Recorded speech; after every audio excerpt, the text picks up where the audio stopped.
Hi friends, देखंतु आज आमे कोबी परोटा करिबा। कोबी परोटा पई नेइचंती अटा, पियाज, अदा रसुण पेस्ट, लंका आ कोबी ग्राइंडिंग करके नेइचंती आ लूण। एबे देखंतु अटा रे आमे अल्प लूण पकेइले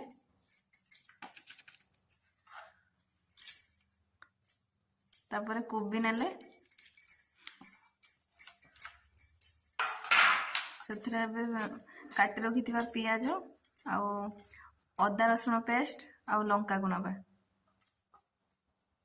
ଆପଣ ଚାହିଁଲେ ଲଙ୍କା ବେଶୀ କମ ସ୍ୱାଦ ଅନୁସାରେ ନେଇପାରିବେ। ଅଟାରେ ଏବେ ଅଳ୍ପ ଧନିଆ ଆଉ ଜିରା ପାଉଡର ପକେଇବା। या पर याको ସବୁ ଇନଗ୍ରେଡିଏंट्स को मिक्स करी आमे यार गोटे सॉफ्ट डो बनै दबा। देखंतु एबे अटा गुला ही जाइछि। एबे याको आमे बेलिबा।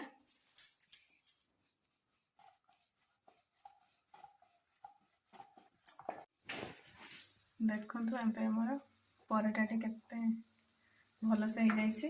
एबे हमर कोबी परोटा रेडी।